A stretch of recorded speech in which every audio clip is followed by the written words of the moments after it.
Bueno, les damos un cordial saludo, bienvenida para todos nuestros oyentes, para cada uno de los seguidores de nuestras redes sociales y por supuesto esta es su emisora Busco en Ti Radio, porque recuerda que donde estás no es el final. Continuando con nuestra programación, contamos con la presencia de Eduardo Villegas en su segmento Para Vivir. Así que muchas gracias, Eduardo, por su tiempo. ¿Cómo estás? Bienvenido. Hola Jorge, buenos días a todos, buenas tardes a los que nos escuchen después, buenas noches, donde estén en otro lugar del mundo. Goliat llevaba 40 días amenazando por la mañana y por la tarde al aterrado ejército de Israel que había caído en la trampa de aceptar sus condiciones. Él propuso que pelearan uno contra uno, que era un gigante fuerte, musculoso, uno a uno, cosa que no era la regla de la guerra, pero fue tanta la intimidación que la gente le aceptó. Goliat era tan imponente que aún Saúl, el rey de Israel, estaba asustado. Pero cuando el adolescente David llegó al lugar de la batalla para llevarle alimentos y ver cómo estaban sus hermanos, de acuerdo con las instrucciones de su papá, la Biblia dice que escuchó las mismas palabras. Qué interesante, la Biblia hace énfasis, escuchó las mismas palabras, pero David no se intimidó. Ahora, ¿por qué David no se intimidó viendo y escuchando lo mismo que todos los demás? Bueno, porque David se dio cuenta que Goliat era un filisteo. Eso significa no está circuncidado, lo cual significa no tiene un pacto con Dios. Yo tengo un pacto con Dios, él no tiene un pacto con Dios. David no comparó el gigante consigo mismo. David comparó el gigante con Dios. Yo soy Eduardo Villegas y este es tu programa Para Vivir por la emisora Busco en Ti. Y el capítulo de hoy lo he llamado No te dejes intimidar. No te dejes intimidar. David no se dejó intimidar. Ahora la pregunta que te hago por un momento y te pido que la pienses. ¿Qué te intimida? Tómate unos pocos segundos, piensa, ¿qué te intimida? ¿Te intimida un jefe? ¿Te intimida un profesor? ¿Un compañero que te hace bullying? ¿Un socio? ¿Un compañero de trabajo? ¿Una persona dentro de tu propio equipo que te intimida un poco? ¿Un vecino un poco complicado? ¿Un perro que alguien tiene por allí? ¿Qué te intimida? ¿Qué? ¿Te intimida Satanás? ¿Te asusta la idea del diablo, de Satanás? Que se te olvida que si eres creyente, se te olvida que estás bajo pacto con Dios y tienes miedo a Satanás. Yo te voy a decir, no que me intimida, pero ¿a qué le temo? Le temo a Jesucristo. Y de hecho la Biblia dice que el temor a Jehová es el principio de la sabiduría. Ahora, es un temor reverencial, no es un temor de intimidación. Pero ¿por qué le temo yo a Dios? Bueno, tenemos una imagen un poco distorsionada de Jesús como hombre. Jesús se encarnó y se hizo hombre para venir a pagar por nuestros pecados. Él tuvo que entrar en nuestro ambiente, en nuestra realidad, ¿verdad? En nuestro ámbito para poder pagar nuestras deudas. Pero la Biblia describe que él en espíritu él es algo diferente a lo que vimos, a lo que asumimos que pasó en la tierra. ¿Verdad? En la tierra sabemos que era un hombre como cualquier otro, al punto de que cuando Judas lo entregó, tuvo que ir a darle un beso para que los romanos supieran quién era, porque entre la multitud Jesucristo parece que no resaltaba. De hecho, el libro de Isaías 53 nos dice, capítulo 53 de Isaías nos dice que no había atractivo en él como para que lo siguiéramos. Sin embargo, en el libro de Apocalipsis se describe a Jesús como alguien con los ojos como llamas de fuego, con un vestido tan blanco que ningún lavador, decían ellos en aquel tiempo, ahora ningún lavador del mundo podría hacerlos tan blancos. Con las piernas como bronces bruñidos, cuando está muy caliente, significa refulgente, resplandeciente, incandescente, rojiza, las piernas del Señor. Dice, y su voz como el sonido de muchas aguas. Entonces, a mí eso me causó temor, un saludable temor. Dios es temible. Y esa creo que es la imagen que tenía David, porque David ve al Goliat, pero no lo compara consigo. Dice, yo tengo 16 años, 15 años, soy delgadito, y este gigante mide casi 3 metros, y es musculoso, y es un guerrero desde su juventud. No. Él dice, este no tiene pacto con Dios. Yo sí. El que lo defiende a él, sus dioses, sus principados, potestades, no se comparan con el Señor que me defiende a mí, ¿verdad? Entonces, de hecho, en Hebreos 10:31 nos dice, horrenda cosa es caer en manos del Dios vivo. Son versículos que pocas veces se predican. Horrenda cosa es caer. Estos dictadores Hitler, estos criminales, estos abusadores, esta gente corruptora que quieren cambiar la educación para pervertir a nuestros hijos, esta gente de la Corte Suprema que sabe que según sus principios debería ser de una manera, por la presión, aceptan otras cosas que están en contra de la palabra, las personas que se oponen a Dios en la tierra, las personas que están en contra del pueblo judío, el pueblo de Israel, que es el pueblo escogido por Dios. Esas personas se sienten muy seguras en la tierra, pero horrenda cosa es caer en manos del Dios viviente. Ay, Satanás, horrenda cosa es lo que te va a pasar a ti. Ahora te pregunto, ¿cómo ves tú a Jesús?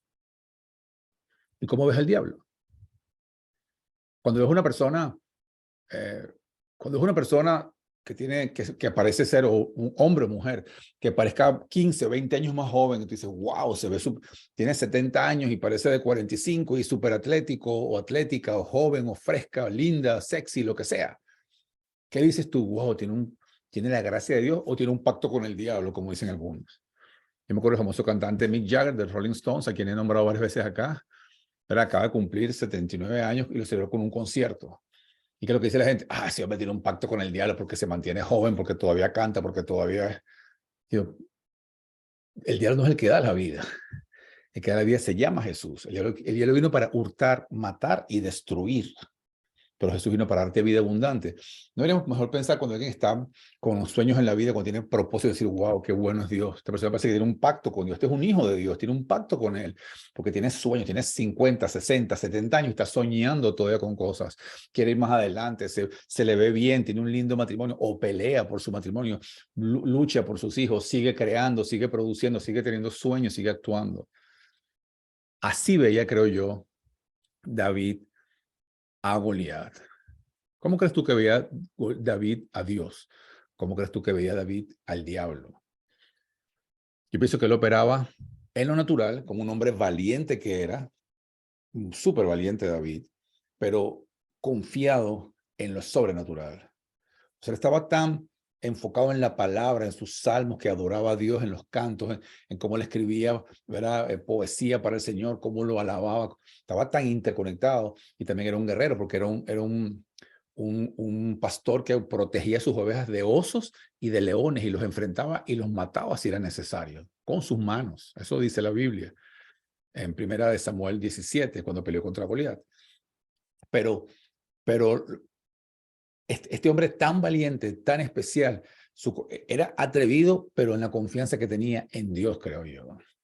Yo, como te dije, el programa se llama No te dejes intimidar y quiero contarte una historia diferente, no es sobre David, es una historia, no quisiera hablar sobre David porque es una historia tan conocida, quisiera hablar sobre Nehemías, que también es muy conocida, pero quizás un poquito menos.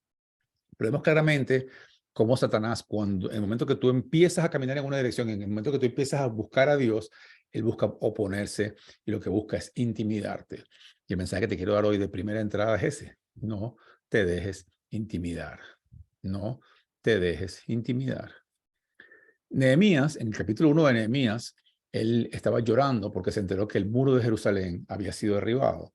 Hacían ya bastantes años que habían regresado de la de ir a Babilonia, que fueron expulsados de la tierra, habían vuelto, pero nadie se había preocupado de restaurar el templo. Nabucodonosor lo había destruido y estaban muchos muros caídos y las puertas quemadas, o sea, las puertas estaban abiertas. ¿Y qué fue lo primero que él hizo él? Orar, orar. Ahora es interesante porque tú dices, bueno, vamos a hablar de Jerusalén, pero bueno, ¿cómo aplica eso para mí? Bueno, Jerusalén tenía sus muros caídos y la impresión, la carga que tuvo Isaías, Nehemías, después que oró fue, vamos a reconstruirlo. Pero eso también es una metáfora de tu vida y de la mía, porque a veces que hay áreas de nuestras vidas donde hemos dejado caer muros y hemos dejado que el enemigo entre. Tenemos áreas donde quizás en nuestra salud, quizás en nuestras relaciones, o en matrimonio, o con hijos, o con amigos, quizás en nuestro mundo profesional, quizás en nuestra empresa, o en nuestras finanzas en general, o en una adicción que tenemos, hemos dejado caer los muros. Y esto no significa que estés en una situación paupérrima. Hay personas que parecen ser muy exitosas o son exitosas desde el punto de vista del mundo, sin embargo sus muros se han caído. Son ejecutivos importantes, pero están atados a la pornografía o consumen estimulantes para levantarse de la cama y drogas y somníferos para poder dormir. O tienen unos matrimonios deshechos, o sus hijos no lo soportan, ¿verdad? Y no estamos juzgando a nadie porque la vida no es fácil.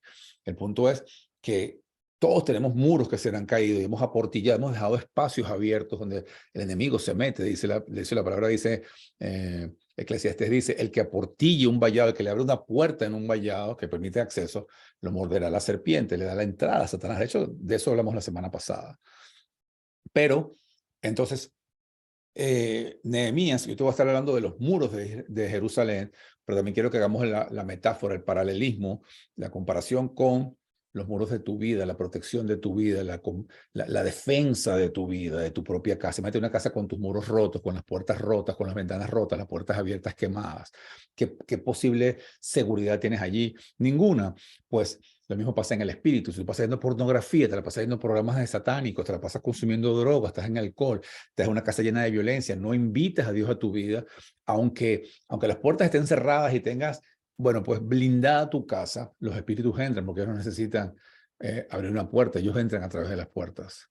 Entonces, en el mundo natural te es muy protegido, pero en el mundo espiritual puede estar completamente expuesto o completamente expuesta. Cuando él sintió eso, dijo, Jerusalén expuesta, él oró y se atrevió a pedirle al rey recursos. Y fue bien pila. Cuando el rey le dijo, sí, está bien, le pidió cartas y le pidió recursos y madera del hombre que manejaba el bosque, Asaf, para que lo llevaran, en fin. Y consiguió que le dieran autoridad sobre esa jurisdicción. Entonces él está contando en el capítulo 2, a partir del verso 17, él está contando, le dice, bueno, les dije pues, Nehemías dice, les dije pues a la gente de Israel, vosotros veis el mal en que estamos, que Jerusalén está desierta y sus puertas consumidas por el fuego. Venid y edifiquemos el muro de Jerusalén y no estemos más en oprobio. Se le invita a un hombre con mucho liderazgo, le dice al pueblo de Israel, jóvenes, hombres, mujeres, niños, familias, miren lo que está pasando con Israel, están quemadas sus puertas, no permitamos que este oprobio siga, ya regresamos, ¿verdad? Del exilio y los muros siguen destruidos, no hagamos, reconstruyamos. Y en el verso 19, inmediatamente después de esto, dice, pero cuando lo oyeron Sanballat, Horonita, Tobías, el siervo amonita, y Gesem, el árabe, obviamente ninguno de estos tres, Horonita, amonita y árabe, amonitas eran enemigos de Israel, ninguno de estos tres eran del pueblo judío, dice, hicieron escarnio de nosotros y nos despreciaron diciendo, ¿qué es esto que hacéis vosotros? ¿Os rebeláis contra el rey? Apenas tú empiezas a querer levantar tus murallas, volver a tu vida normal, esos que anduvieron contigo o los que eran tus enemigos te van a hacer la guerra. Un momento que tú dices, voy a dejar las drogas, los otros viciosos dicen, pero ¿para dónde vas? ¿Con quién te crees tú que eres? Quédate aquí con nosotros, no vas a poder. ¿Qué estás haciendo? ¿Te vas a rebelar contra nosotros? Ya no eres de tu grupo, ya no perteneces a nosotros. ¿De quién te crees? Tienes un grupo de compañeros de trabajo que te ha hecho demasiado amigo de ellos y luego te promueven a ti y tú eres el jefe de ellos y la gente, no, oye, ¿por qué no tratas así ahora? ¿Quién te crees que eres? Por supuesto que hay que tener sabiduría, pero que no te envidien, que no te limiten a tu autoridad, que no limiten tu crecimiento, ¿verdad? Es interesante, dice, y en respuesta les dije, ¿verdad? Ellos le dijeron, ¿quieres que esto que haces? Te estás rebelando contra el rey. Y él les dijo, el Dios de los cielos, él nos prosperará. Y nosotros, sus siervos, nos levantaremos y edificaremos. O sea, de entradita, no te preocupes por tu chisme, nosotros vamos a actuar. Cuando el enemigo te quiere distraer, ese primer paso que te quiero enseñar ahora, mantén el foco en Dios. Ah, pero ¿quién te cree? ¿Qué? Que tú vas a tu... No importa, mantén tu foco en el Señor, tu foco en la palabra. Y luego continuó diciendo, porque vosotros no tenéis parte ni derecho en memoria de Jerusalén. En otras palabras, ustedes no son judíos, ustedes no tienen nada que hacer acá. Pero lo que te quiero enseñar, lo primero es, en el momento que tú te mueves hacia Dios, en el momento que tú te mueves hacia la restauración, en el momento que tú le dices, decides perdonar a tu cónyuge, hablas con un pastor y decides perdonar a tu cónyuge, dices, ¿sabes qué? Voy a restaurar mi familia. En ese momento, mientras que manejas regreso a tu casa, te llama un amigo o una amiga y dice, ¿qué? ¿Vas a dejar a tu vas a volver a tu pareja? ¿Te va a hacer esto? ¿Te va a dejar humillar? Y te quiere destruir. Tú tienes que enfocarte en Dios. En el momento que tú te mueves en la dirección hacia Dios, viene la oposición, tienes que tapar tus oídos y enfocarte en la palabra y en la alabanza de Dios. Y yo te lo voy a demostrar cómo. En Mateo 13:24, vamos a ir hablando de Nehemías en un momento, pero en Mateo 13:24 Jesús nos habla del fin, el reino de los cielos, ¿verdad? Pero dice algo muy interesante. Él dice, el reino de los cielos es semejante a un hombre que sembró buena semilla en su campo, pero mientras dormían los hombres, vino su enemigo y sembró cizaña entre el trigo y se fue.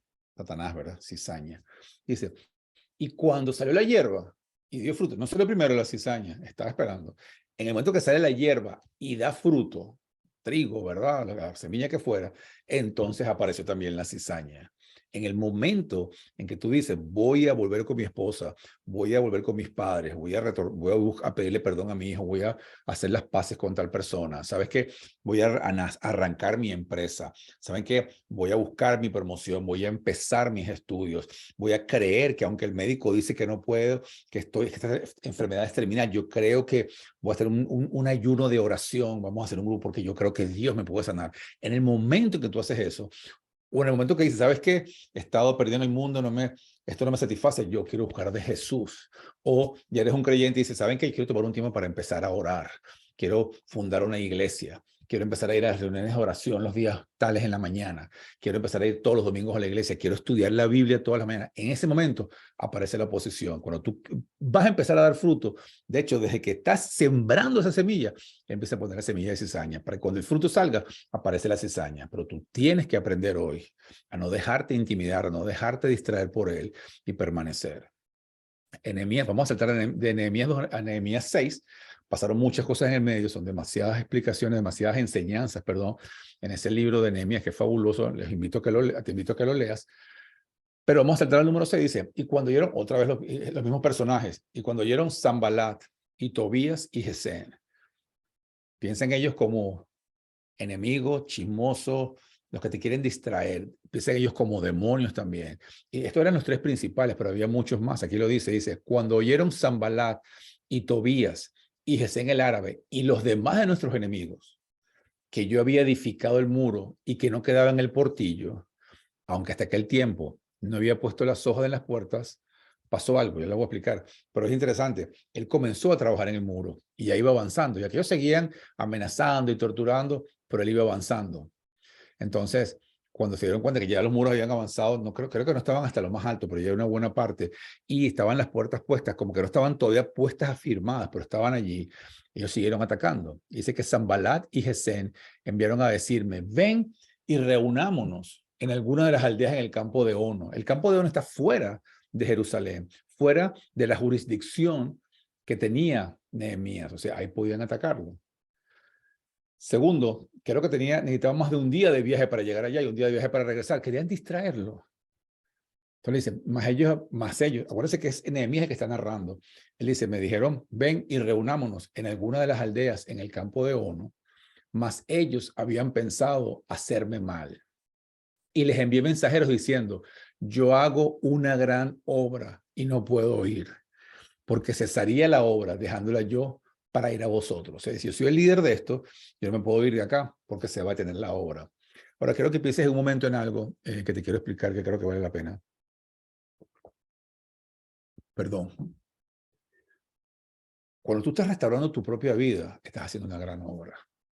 Cuando tú estás restaurando tu familia, estás haciendo una gran obra. Puede ser que los enemigos no les hagan caso, puede ser que el mundo no lo note, que se burlen de ti.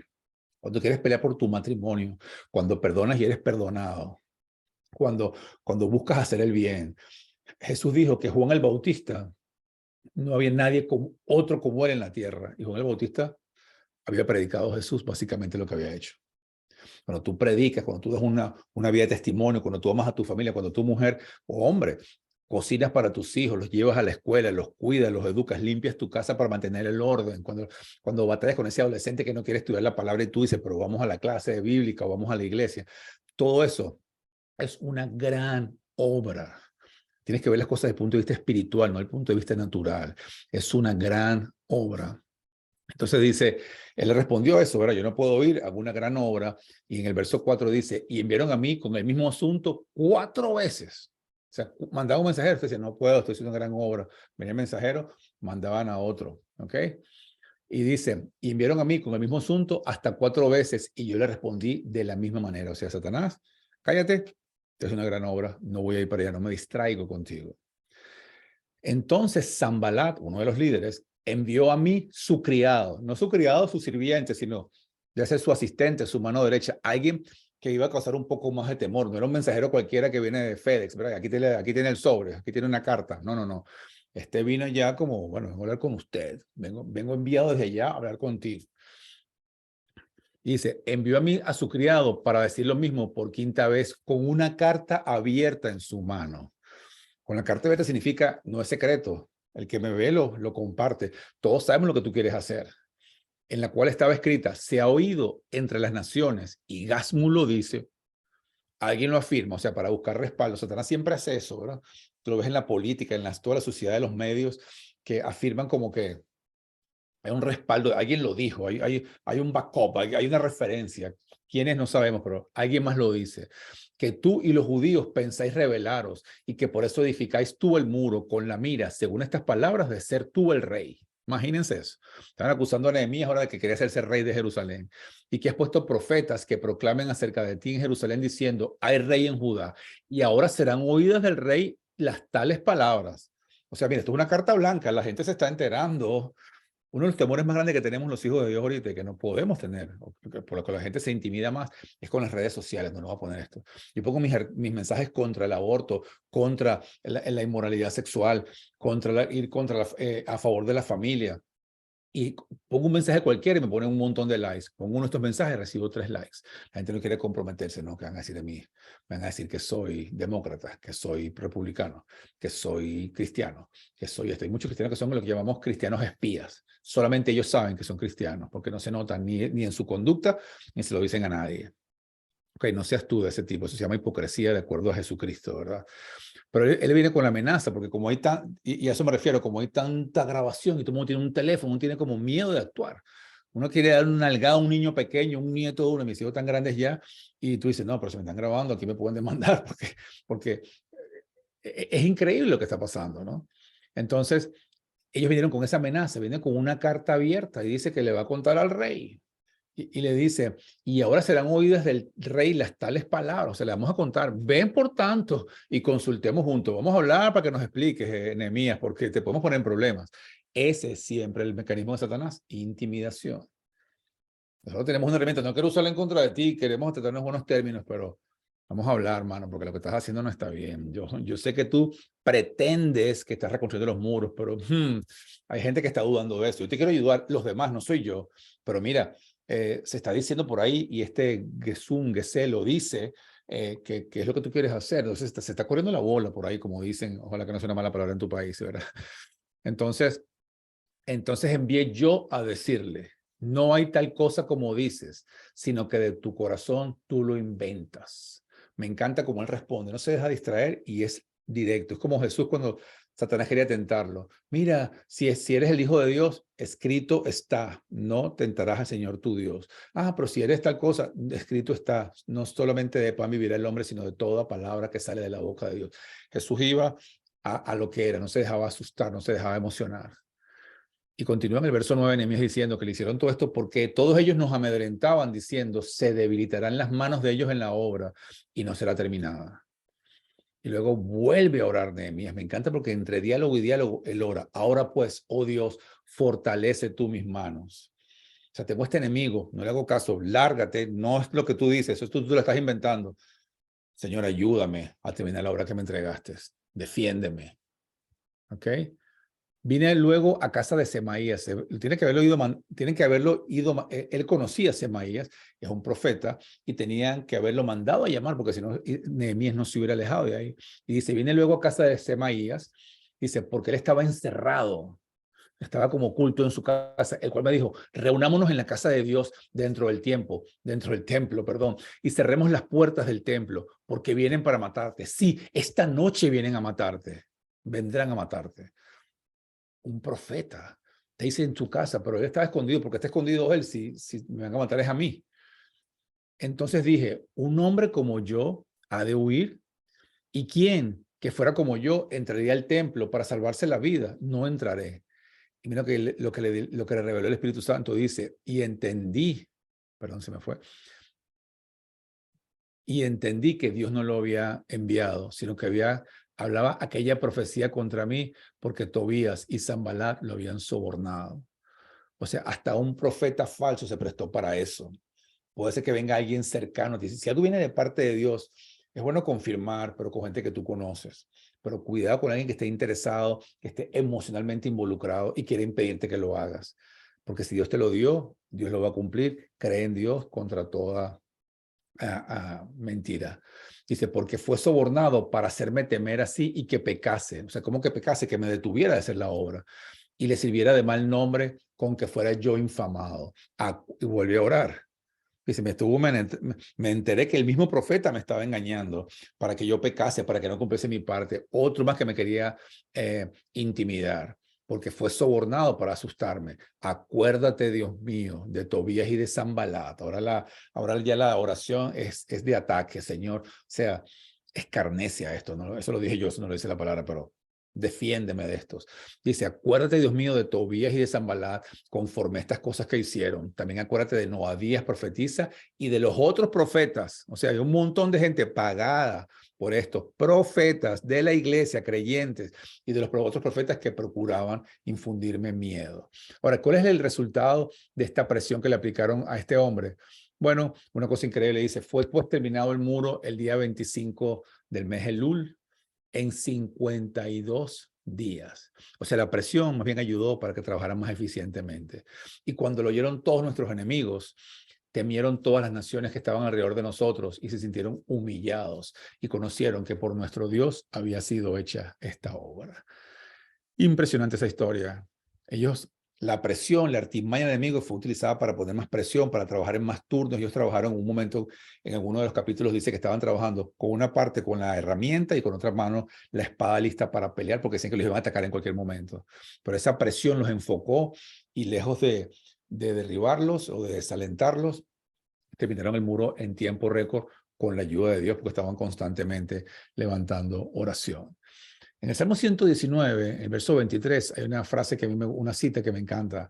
El salmista dice lo siguiente: príncipes también se sentaron y hablaron contra mí, como este caso, Nehemías. Eran príncipes, era gente influyente, era importante.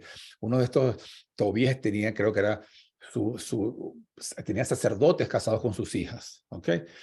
Y él dice, príncipes se sentaron y hablaron contra mí. Yo quiero que tú te imagines al alcalde de donde tú estás, o al del condominio, y el alcalde y el gobernador de tu estado, o el presidente de tu nación, hablando contra ti.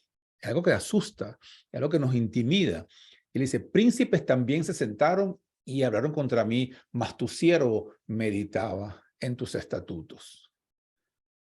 Ellos estaban maquinando en contra de mí, querían asustarme, mas yo lo que hacía era meditar en tus estatutos, y eso te quiero hablar. Si tú quieres reconstruir los muros de tu vida, tú necesitas la palabra de Dios, que es el arpa, la espada del Espíritu. Es la manera de defenderte. Mientras que todos están hablando, mientras que te están amenazando, el diablo te está intimidando, tú adoras a Dios, estudias la palabra y adoras a Dios, porque en la palabra está el poder. En Josué 1:8 se le dice a Josué va a dirigir el ataque del pueblo de Israel para capturar, para vencer a gigantes, para tomar la tierra prometida. Y dice, nunca se apartará de tu boca este libro de la ley, sino que de día y de noche meditarás en él, para que guardes y hagas conforme a todo lo que en él está escrito, porque entonces harás prosperar tu camino y todo te va a salir bien. ¿Cómo quieres tú que te salga bien todo? ¿Cómo quieres tú que las intimidaciones choquen contra una defensa tuya y tu vida siga? ¿Cómo tú quieres que venga el ataque, como dice la palabra, por un camino vienen contra ti y por 7 caminos huirán de ti? ¿Cómo tú quieres estar al abrigo del Altísimo con tus muros en alto, avanzando, meditando en la palabra de día y de noche? Príncipes se sentaron contra mí, mas tu siervo meditaba en tus estatutos. ¿Y por qué esto? Porque en Hebreos 4:14 nos dice que la palabra de Dios es viva, está viva y es eficaz y es más cortante que toda espada que tenga 2 filos y penetre, escuche bien, hasta partir el alma y el espíritu. Esta es la clave. Nosotros somos espíritu, no está en un lugar físico, pero para separarlo, espíritu, alma y cuerpo. El espíritu y el alma se interactúan mucho. Y si tú no eres creyente, no estás afianzado en la palabra, tus emociones te engañan. Entonces tú dices, no, la Biblia dice que el matrimonio es algo precioso, pero a mí me gusta la vecina está casada, pero cónchale, yo estoy viendo a ver si me mira, porque bueno, a lo mejor es el anhelo de Dios, ¿verdad? Si somos creyentes empezamos a fantasear con esas cosas. Entonces, la palabra, el estudio de la palabra hace partir el alma del espíritu, separa, porque las emociones, el alma siente y desea, pero el espíritu es el que conoce, el que se conecta con Dios. Eso es lo que hacía Jesús. Jesús pasó por todas las emociones humanas. Jesús tuvo duelo por Jerusalén, lloró por Lázaro, sufrió cuando mataron a Juan el Bautista, ¿verdad? Recibió traición de sus propios, Pedro lo negó, todos los abandonaron, los príncipes de la tierra tal cual se pusieron de acuerdo para atacarlo. Hay una predica que yo hice que se llamaba los ataques de Jesús, o las 3 crucifixiones, algo así, y es como atacaron a Jesús espiritual, emocional y físicamente. Siempre nos enfocamos en lo físico, en los latigazos, en los golpes, pero se nos olvida el tremendo tormento emocional y espiritual que le hicieron. Pero él nunca tomó una decisión basada en sus emociones, nunca decidió desde el alma, siempre decidió desde el espíritu, conectado con Dios en obediencia. Entonces él sintió todas las cosas, pero caminó en la palabra. De hecho, él es el verbo, él es la palabra. Entonces solamente caminando en la palabra podemos tener el verdadero éxito, independientemente de quién se oponga, independientemente de quién nos amenace. Salmo 1:1 dice que es bienaventurado el que tiene su delicia en la ley de Jehová, y en su ley medita de día y de noche. Si tú tienes delicia, no es que lo haces como un castigo, entonces le doy media hora, me estoy durmiendo. No. Si tú aprendes a deleitarte en la palabra de Dios, dice la palabra, serás como un árbol plantado junto a corrientes de agua, que das tu fruto a tu tiempo y tu hoja no cae, sino que todo lo que haces va a prosperar. Has escuchado por mucho tiempo la voz de tu enemigo. Ya es tiempo de escuchar la voz de Dios, y para eso se hace primeramente a través de las Escrituras. Así que no te intimides. Yo soy Eduardo Villegas y este fue tu programa Para Vivir. Que tengas una feliz Navidad y un 23 con abundantes bendiciones del cielo, sin que nada te intimide. Hasta el próximo año. Que el Señor te bendiga.